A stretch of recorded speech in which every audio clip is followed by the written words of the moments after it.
Line दिलवाया और वहां तक हमारी बात पहुंचाने का काम किया। भाई आपका हम धन्यवाद करते हैं, आपका स्वागत करते हैं।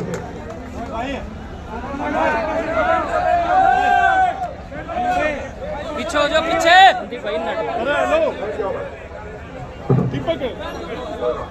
बहुत बहुत धन्यवाद। उसे गुमा है कि मेरी उड़ान कुछ कम है, उसे गुमा है कि मेरी उड़ान कुछ कम है, मुझे गुमा है कि आसमां कुछ कम है।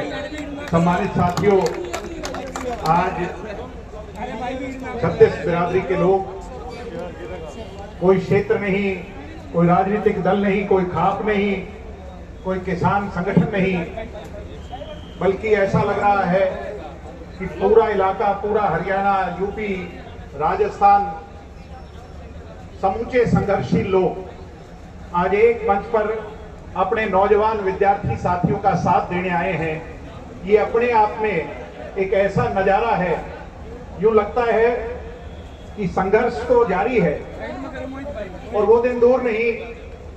अभी टिकैत साहब जो बात कर रहे थे, वो दिन दूर नहीं साथियों, जब इतिहास इस गेट नंबर 4 से सुनहरे अक्षरों में लिखा जाएगा और इस प्रदेश को नहीं, इस देश की छात्र राजनीति को एक दिशा देने का काम अगर होगा तो वो HAU के 4 नंबर गेट से होगा। साथियों, मैं आपके संघर्ष को सलाम करता हूं, मैं आपकी मेहनत को सलाम करता हूं। दिन दोगुनी रात चौगुनी मेहनत जो मेरी बहनों ने की है। मैं यहां जो बड़े बुजुर्ग बैठे हैं, जिस दिन पहले दिन आया, मैं अगर बताऊं, मेरे भाइयों की स्ट्रेंथ तो कम और ज्यादा होती रही, मगर इन बहनों ने अपनी ताकत में कमी नहीं आने दी। आज अगर सरकार देख रही है, मैं सलाम करता हूं मेरी बहनों। मेरे से पहले तमाम सज्जनों ने, तमाम ऑर्गेनाइजेशंस के लोगों ने अपनी बात रखी। मैं तो सिर्फ इतना ही कहने आया हूं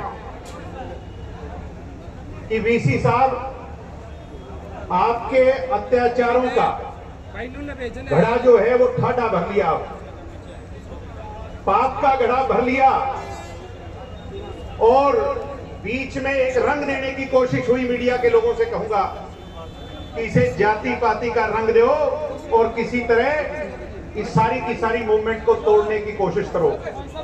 मैं एक बहन का इंटरव्यू सुन रहा था, बावड़ के अंदर उस लड़की ने खड़े होकर के कहा कि मेरी जाति भी HAU, मेरा धर्म भी HAU, मेरी सोच भी HAU।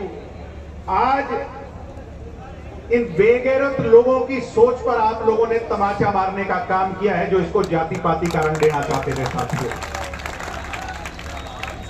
इस वीसी ने, ये वीसी गुनहगार सिर्फ इस घटना का नहीं है।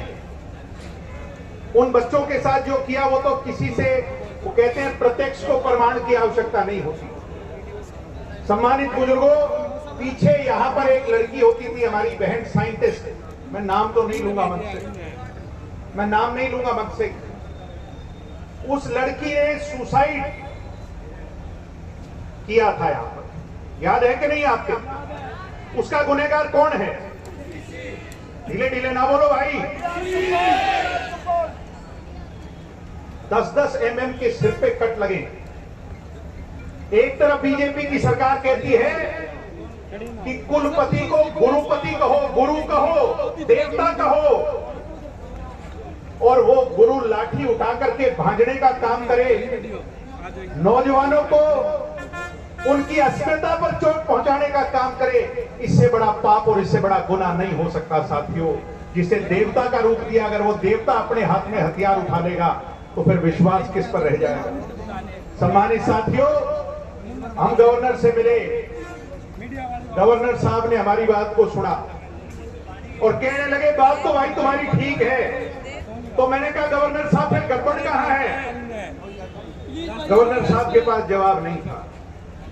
और गड़बड़ ये है, मैं आपको बता दूं, आप भी जानते हो, मैं भी जानता हूं इस बात को, कि हरियाणा सरकार का मुख्यमंत्री तो है, उस कुर्सी पर संविधान की शपथ लेकर बैठा तो है, मगर असली मुख्यमंत्री हरियाणा का आज कोई और है, मुख्यमंत्री नहीं है साथियों। ये बात सब लोग जानते हैं।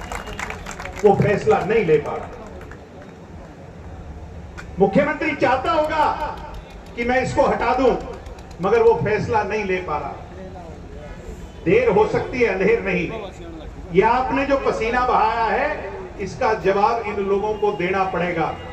मैं तो आप लोगों से इतनी बात कह करके विराम लूंगा कि जो जिम्मेवारी मेरे छात्र साथी यहां की पंचायत और पंच परमेश्वर लेकर के हमें बताने का काम करेंगे, इस आंदोलन को जिस दिशा में आप लोगों ने आगे बढ़ाना है उसको बढ़ाने का काम करेंगे, हम उसको सहज स्वीकारेंगे।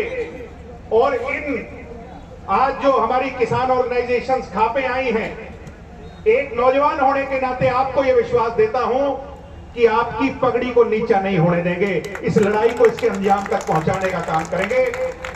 वीसी साहब, वी आर कंबोज, ये बात कान खोल के सुन ले। अहंकार का मैल कानों में गहरा जमा है, उसको निकाल करके सुन ले।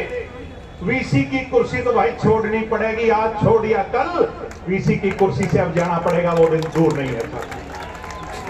इसलिए जो ड्यूटी आप हमारी लगाओगे, जिस रूप में लगाओगे, मैंने पहले दिन कहा था यहां कोई जेजेपी से, कोई कांग्रेस से, कोई किसी और राजनीतिक दल से होगा, मगर उन पार्टियों को वहां गेट पर छोड़ के आना। साथियों, यहां सब नौजवान इन छात्रों का साथ एक छात्र होने के नाते, नौजवान होने के नाते देने।